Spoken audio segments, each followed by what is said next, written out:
नमस्कार दोस्तों। स्वागत है आप सभी का मेरी कहानियों में। मैं हूं शिखा और एक बार फिर से आपके लेकर आई हूं एक नई कहानी।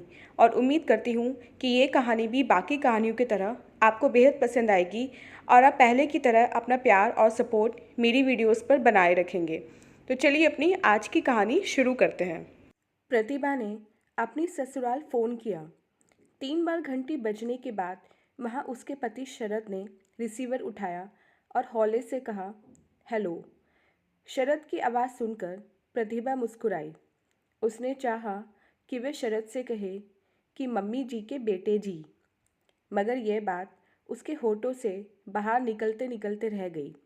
वह सांस रोके असमंजस में रिसीवर थामे रही। उधर से शरद ने दोबारा कहा, हेलो। प्रतिभा शरद के बार बार हेलो कहने सुनने से रोमांचित होने लगी, पर उसने शरद की हेलो का कोई जवाब नहीं दिया। सांसों की ध्वनि टेलीफोन पर गूंजती रही।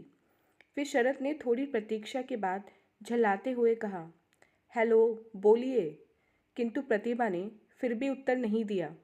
उल्टे वे हंसने को बेताब हो रही थी, इसलिए उसने रिसीवर रख दिया। रिसीवर रखने के बाद उसकी हंसी फूट पड़ी। हंसते हंसते वे पास बैठी अपनी बेटी जूही के कंधे झकझोरने लगी। जूही को मम्मी की हंसी पर आश्चर्य हुआ, इसलिए उसने पूछा, मम्मी, किस बात पर इतनी हंसी आ रही है? टेलीफोन पर ऐसी क्या बात हो गई? टेलीफोन पर कोई बात हुई ही कहाँ है, प्रतिभा ने उत्तर दिया। तो फिर आपको इतनी हंसी क्यों आ रही है? पापा पर? जूही चौंकी। हाँ, उन्होंने ऐसा क्या किया? यह समझाना मुश्किल है, मगर कुछ तो बतलाइए मम्मी, प्लीज़। वे आएंगे तब बतलाऊंगी जूही। प्रतिभा ने पीछा छुड़ाने के लिए बेटी जूही से कह दिया। किचन में जाकर प्रतिभा खाना बनाने लगी, मगर उसकी हंसी फिर भी नहीं रुक रही थी।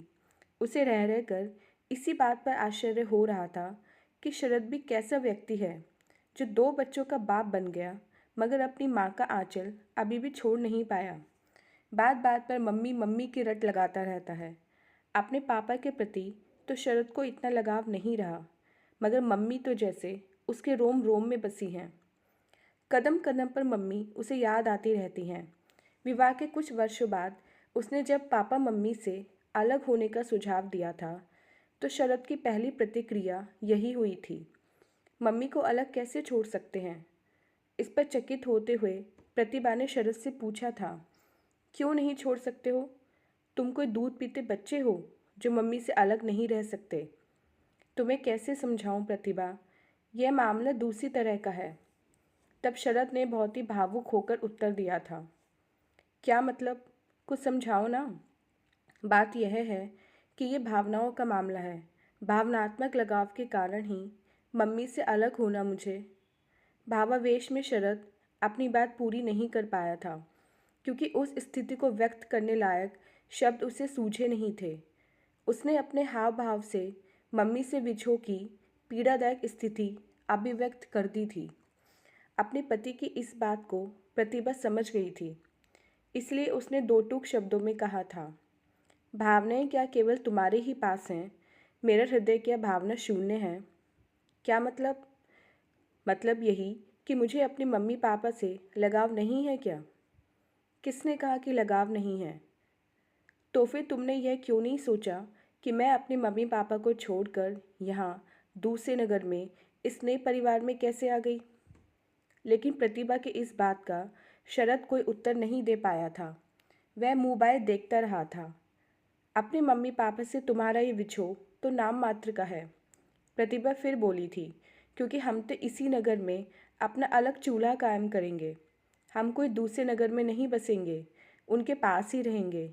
यहाँ जगह की कमी नहीं होती तो हम अलग होने का विचार भी नहीं करते, मजबूरी में ही ये विचार कर रहे हैं। इस मजबूरी का तो शरद भी कायल था, क्योंकि 2 कमरे एवं एक किचन वाले इस घर में विवाह के बाद वह खुद को बंधा बंधा सा महसूस करता था। अभी तक वह माँ बाप भाई बहन के साथ रहता आया था, मगर उसे ये घर छोटा कभी महसूस नहीं हुआ था। पर विवाह के बाद उसे महसूस होने लगा था कि घर जैसे पहले से छोटा हो गया है। इसलिए इससे बड़े घर की कामना उसने की थी। प्रतिभा ने उसकी इस कामना की पूर्ति के लिए अलग होने की बात सुझाई थी, किंतु यह सुझाव शरद को पसंद नहीं था, क्योंकि अपनी मम्मी से अलग होने की कल्पना मात्र से ही वह सिहर उठा था। इसीलिए इस विकल्प को वह टालता रहा था। शरद के पापा ने ही शरद की पीड़ा समझते हुए सुझाव दिया था, भैया कोई बड़ा घर ढूंढो, 2.5 कमरे में अब गुजर बसर संभव नहीं है। तब शरद और उसका छोटा भाई हेमंत बड़ा मकान ढूंढने निकले थे, किंतु बहुत भटकने के बाद भी उन्हें कम किराए वाला बड़ा मकान नहीं मिला था। जो मिले थे उनका किराया भी बहुत अधिक था और पेशगी में बड़ी रकम की मांग भी थी। उनकी और भी कई शर्तें थीं, इसीलिए उन्होंने यह प्रयास त्याग दिया था। वे मन मसोस कर रह गए थे। इसी दौरान 2 कमरे एवं एक किचन वाले एक फ्लैट की सहज प्राप्ति का मौका आ गया था। उसने प्रतिभा से इस बारे में विचार विमर्श किया था। प्रतिभा को तो यह प्रस्ताव वरदान सा प्रतीत हुआ था, लिहाजा उसने सहर्ष स्वीकृति दे दी थी। किंतु शरद ही इस मामले में कई दिनों तक उलझा रहा था। उसे अपनी मम्मी से दूर शहर के दूसरे कोने में जाना किसी खड़ी चढ़ाई सा लगता रहा था। मम्मी पापा की अनुमति मिलने पर ही वह इस फ्लैट में बसने को राज़ी हुआ था। फ्लैट वाले सहकर्मी ने एक कमरे में अपना सामान रखकर बाकी का भाग उन्हें सौंप दिया था। एक कमरा, किचन एवं बरामदे में शरद ने अपनी गृहस्थी जमाई थी, मगर यहाँ इतनी दूर आ बसने के बाद भी वह अपने पुराने घर जाता रहा था। 2-3 दिन बीतते ही मम्मी की याद उसे सताने लगती थी। शरद की मातृभक्ति को प्रतिभा कौतुक से देखती रही थी। वे स्वयं तो महीने 15 दिनों में ही अपनी ससुराल जा पाती थी। आए दिन के ऐसे चक्रों के अलावा कोई भी समस्या पैदा होते ही शरद अपनी मम्मी के पास जाए बिना नहीं रह पाता था। उस समस्या को सुलझाने में मम्मी की कोई भूमिका ना भी होती थी तो भी वे उन्हें अपनी समस्या बतलाए बिना नहीं रह पाता था। उन्हें अपनी समस्या बताकर ही उसका मन जैसे हल्का हो जाता था। उनसे विचार विमर्श करना शरद का स्वभाव था। प्रतिभा को शरद के इस आचरण पर हंसी आती रही थी। वह उससे कहती रही थी, मम्मी को क्या तुमने हर ताले की चाबी समझ रखा है? वे हैं ही मास्टर की। शरद इठलाते हुए उत्तर देता, जूतों की भी जानकार हैं वे? प्रतिभा छेड़ते हुए पूछती, वे हर बात की जानकार हैं प्रतिभा। शरद ने जब नया प्लॉट खरीदने की सोची थी तब तो उसका अपनी मम्मी से प्लॉट कहाँ, कैसा और किस दिशा में खरीदा जाए आदि कई पहलुओं पर विचार विमर्श होता रहा था।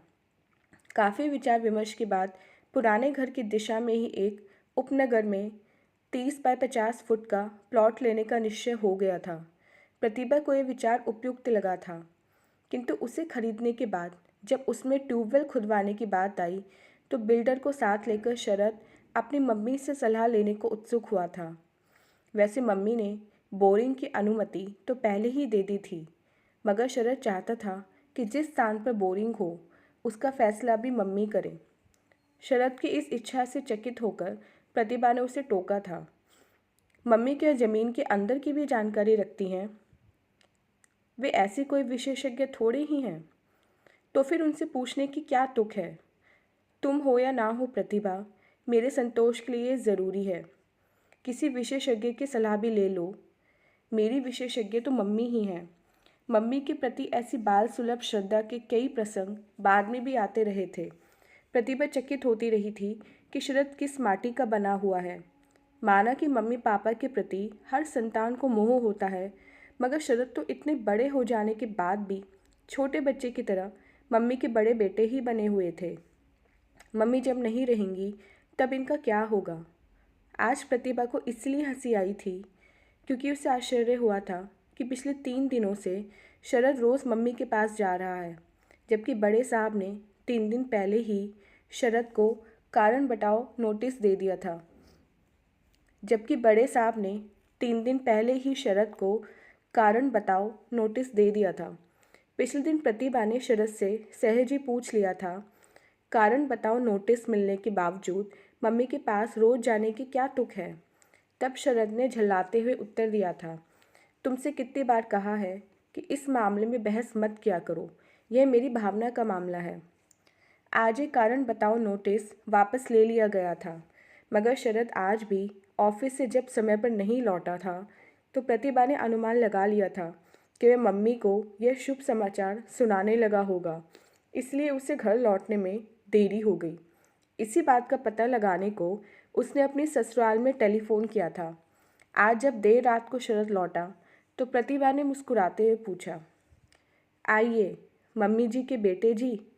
शरद ने भी मुस्कुराते हुए उत्तर दिया, यह संबोधन बहुत बढ़िया रहा। मैं सच में अपनी मम्मी जी का बेटा जी ही हूँ। मगर मम्मी जी के बेटे जी, आपकी मम्मी जी जब नहीं रहेंगी तब आपका क्या होगा? ऐसी बात मत कहो प्रतिभा, मुझे तुम्हारी चिंता रहती है, इसलिए कहना पड़ा। मम्मी का पल्ला छोड़ो अब। कैसे छोड़ूं? जैसे मैंने छोड़ा। तुमने सच में गजब किया। तुम स्त्रियां सच में गजब करती हो। हम पुरुष तो जीवन भर मम्मी जी के बेटे जी ही बने रहते हैं। इधर जूही अपने कमरे से आकर बड़े गौर से अपने मम्मी पापा की बातें सुन रही थी। उस पर नज़र पड़ते ही प्रतिभा चहकते हुए बोली, मेरी हंसी का कारण अब तो तेरी समझ में आ गया होगा। आ गया मम्मी जी, जूही ने शरारती लहजे में उत्तर दिया। तभी भीतर से पप्पू ठिनका, मम्मी होमवर्क कराइए। जूही ने शरारती लहजे में हंसते हुए कहा, मम्मी जी संभालिए अपने बेटे जी को। जूही का इशारा समझते हुए शरद और प्रतिभा की हंसी फूट पड़ी और जूही भी ठहाके लगाते हुए परे चली गई। तो दोस्तों, ये थी हमारी आज की कहानी। उम्मीद करती हूँ ये कहानी आपको पसंद आई होगी। मिलते हैं अपनी नेक्स्ट वीडियो में इससे नेक्स्ट कहानी के साथ। तब तक के लिए आज्ञा दीजिए। धन्यवाद।